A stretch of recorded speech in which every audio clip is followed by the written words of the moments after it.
राज्य के उपमुख्यमंत्री और शिवसेना के नेता आदरणीय एकनाथ शिंदे साहब 11 तारीख को मीरा भाईंदर शहर में जो हमारी प्रचार की फेरी है उसके लिए आ रहे हैं। शिवसेना के माध्यम से हमने 81 कैंडिडेट्स हमारे खड़े किए हैं, उनको विजयी बनाओ ये आह्वान करने के लिए हमारा ये कार्यक्रम है, ये सभा है। ये सभा का नाम हमने रखा है सपनों का शहर। सपनों का शहर सभा इसलिए रखा है कि मीरा भाईंदर शहर हम सपनों का शहर बनाना चाहते हैं। आदरणीय एकनाथ शिंदे जी इस राज्य के मुख्यमंत्री थे, उस वक्त विधायक के तौर पे मैंने उनके पास ये शहर के विकास के लिए निधि की मांग की थी। उन्होंने 1800 करोड़ रुपए मुझे विविध विकास प्रकल्प के लिए दिए थे और 900 करोड़ रुपए का निधि उन्होंने इस शहर के कंक्रीट रास्ते के लिए दिए थे। और उसमें से बहुत सारे काम तो पूरे भी हो गए और बहुत सारे काम है अभी चल रहे हैं। बहुत ही अच्छे प्रोजेक्ट्स उनके माध्यम से इस शहर में हो रहे, इसलिए आम जनता को ये शहर सपनों का शहर होना चाहिए ऐसी मांग है। वो देखते हुए ये सभा का वो काम नाम रखा है और साथ ही में हम जनता को आपके माध्यम से आह्वान करने वाले कि ये सभा में जनता ने सहभागी होना चाहिए। कार्यकर्ता तो हमेशा आते हैं, मगर जनता अगर सहभागी होगी तो जनता ने जो विश्वास शिवसेना के ऊपर और खासकर हमारे एकनाथ शिंदे साहब के ऊपर जो दिखाया उसका फलित मिलने वाला है। साथ ही में गौ माता को राज्य माता का दर्जा इसी मीरा भाईंदर शहर में आके एकनाथ शिंदे जी ने दिया और साथ ही में मैंने उनके पास मांग की थी कि इस शहर में गौशाला होनी चाहिए, तो उन्होंने वो भी मांग पूरी कर ली है। और शहर में गौशाला के लिए जमीन अगर महानगर पालिका देती है तो ठीक है, नहीं तो राज्य शासन के माध्यम से वो जमीन मिलेगी और साथ ही में वो गौशाला का खर्चा भी राज्य शासन या महानगर पालिका उठाएगी। ऐसा उन्होंने जो निवेदन स्वीकारा उसमें तुरंत मंजूरी दी। तो ये गौशाला चलाने वाले जो भी मीरा भाईंदर शहर के कुछ लोग हैं वो एकनाथ शिंदे जी का धन्यवाद देने के लिए और उनका स्वागत करने के लिए वहां पे आने वाले एक ताम्र पत्र वो बना के देने वाले, ताकि ऐसे ही काम हर शहर में हो जाए। जैसे मीरा भाईंदर शहर में उन्होंने 2700 करोड़ रुपए दिए और साथ में आगे के विकास के लिए बहुत सारा निधि जो है नगर विकास डिपार्टमेंट के माध्यम से वो देने वाले हैं। इसलिए वो सम्मान उनका होने वाला है, क्योंकि शहर विकास के लिए अगर इतना पैसा कोई अगर देता तो निश्चित रूप से वो काम होना चाहिए, अच्छा होना चाहिए। क्योंकि इसके पहले भारतीय जनता पार्टी के नेता नरेंद्र मेहता जी की सत्ता मीरा भाईंदर शहर में थी, वो खुद महापौर थे, उनकी भाभी महापौर थी, फिर भी शहर में जो काम है विकास के नहीं हो गए बल्कि महानगर पालिका कंगाल हो गए और अभी तक वो सब कंगाल महापालिका का जो खर्चा है राज्य शासन के माध्यम से और कर्जे के रूप में हम लेके चला रहे, इसलिए लोगों के ऊपर टैक्स भी बढ़ गया। नहीं तो ये टैक्स नहीं बढ़ता था।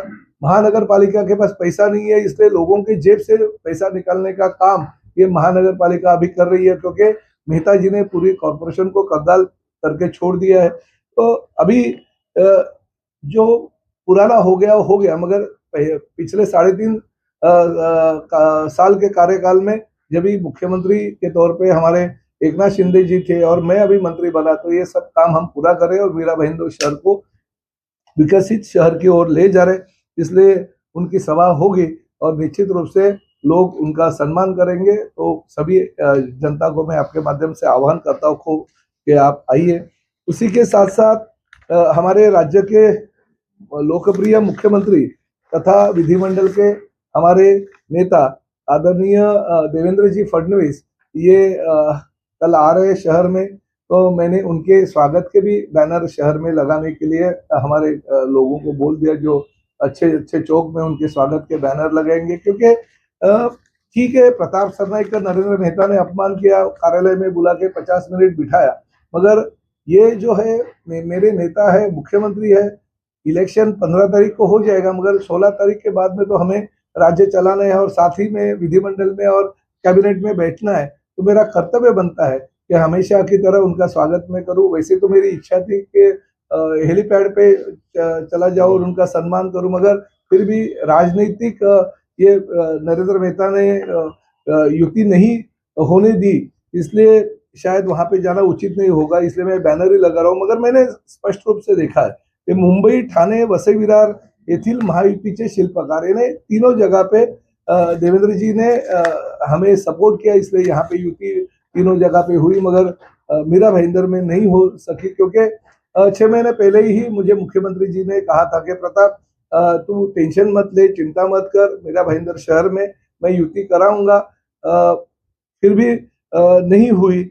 मैंने युति जो इलेक्शन का फॉर्म भरने का लास्ट दिन था उसके 3 दिन पहले भी मुख्यमंत्री जी को बोला था कि सर ये नरेंद्र मेहता जी अभी तक रिस्पांस नहीं दे रहे, तो फिर उन्होंने बोला कि नहीं मैं उसको बोलता हूँ युति करने के लिए बोलता हूँ, मगर शायद उनका भी नहीं सुनते हुए उन्होंने युति नहीं करना उनके लिए अच्छा होगा ऐसे कहा होगा, इसलिए वो युति नहीं होगी। मगर इसमें देवेंद्र जी का कोई दोष नहीं है क्योंकि वो तो सकारात्मक थे, मगर आगे नहीं हुई तो वो भी क्या करेंगे। मगर वो अगर शहर में आ रहे तो उनका सम्मान करना मेरा कर्तव्य समझता हूँ। मगर साथ ही में मैं उनको एक बात और कहना चाहता हूँ कि मैं जब भी विधायक था और एकनाथ शिंदे जी मुख्यमंत्री थे तभी मैंने एक लक्ष्य विधि डाली थी और महानगर पालिका आयुक्त को एक लेटर दिया था। उसके दौरान 5/12/2023 में मुझे एक लेटर महानगर पालिका ने दिया।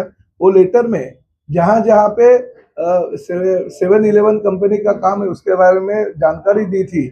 उसमें खासकर चेना जो जगह है वहां पे MMRD की पानी का टंकी का काम चालू है, उसके आजू बाजू की पूरी जमीनें ये 7-Eleven कंस्ट्रक्शन कंपनी जो मेहता जी की कंपनी है उसका है, और इसलिए उन्होंने 2 साल तक वो पानी का टंकी का काम होने नहीं दिया। माननीय मुख्यमंत्री जी देवेंद्र फडणवीस और साथ में एकनाथ शिंदे साहब जब भी ये दोनों का कार्यकाल में वो 218 MLD पानी का काम हुआ था, मगर सिर्फ और सिर्फ नरेंद्र मेहता के कहने पे वो काम रुकाया। तो 2 साल इस शहर को पानी लेट आने वाला है तो उसकी जिम्मेदारी भी आखिर नरेंद्र मेहता की बनती है, तो उनका सवाल भी उनको पूछना चाहिए था। मुख्यमंत्री जी ने उस वक्त मेरे कहने पे कमिश्नर काटकर को फोन भी किया था और तुरंत काम चालू करने का आदेश दिया था, फिर भी नरेंद्र मेहता ने दादागिरी करके वहां पे वो काम रुकवाया। साथ में मेट्रो का काम, हमें तो वैसे 1 साल पहले वो मेट्रो का लोकार्पण करना था, फिर भी हमने दिवाली तक का टाइम दिया था, मगर मेट्रो का काम भी उन्होंने करीबन 8 से 9 महीने तक रुकवाया। इसलिए मेट्रो का काम के लिए भी देरी हो गई, नहीं तो इलेक्शन के पहले हमें उसका लोकार्पण करना था। तो ये सब चीजें जो है ना, इसका जवाब तो नरेंद्र मेहता को माननीय मुख्यमंत्री जी ने मांगना चाहिए, ऐसा मुझे लगता है। शायद वो इतने बड़े आज हो गए कि मुख्यमंत्री जी के कहने के ऊपर भी वो अगर उनका सुनते नहीं है तो उनके ऊपर क्या कार्रवाई करनी चाहिए ये मुख्यमंत्री जी ने सोचना चाहिए। मगर ये जो सभी काम है, जैसे बहुत सारे कॉरपोरेशन के प्लॉट उन्होंने हड़प कर दिए, बहुत सारे जगह पे उन्होंने दादागिरी करते हुए महानगर पालिका के प्रॉपर्टी जो सुविधा भूखंड डेवलपमेंट के माध्यम से देनी चाहिए वो दिए नहीं। बहुत सारे जगह पे उन्होंने TDR तो ले लिया, मगर वो प्रॉपर्टी पे जो है वो अभी तक झोपड़े वैसे ही है। तो ये बहुत सारे जो काम है वो लिखित स्वरूप में मैं आपको सभी दे देता हूँ क्योंकि कमिश्नर ने उस वक्त मुझे ये सब दिया है। मगर खुद के स्वार्थ के लिए, खुद के 7-Eleven नाम के कंस्ट्रक्शन कंपनी के लिए ये महानगर पालिका में सिर्फ और सिर्फ नरेंद्र मेहता का कब्जा होना चाहिए। इसके लिए अगर उन्होंने युति नहीं किया और इसके लिए अगर वो एक काम कर रहे हैं तो मैं उसका जवाब तो उनसे मांगूंगा। अभी हम यही आपके माध्यम से कहना चाहते हैं कि माननीय मुख्यमंत्री जी निश्चित रूप से इस शहर को अच्छा बनाने के लिए कोशिश करें, मगर गलत हाथ में ये सत्ता मीरा भाईंदर की जाने की वजह से उनको तकलीफ हो रही है।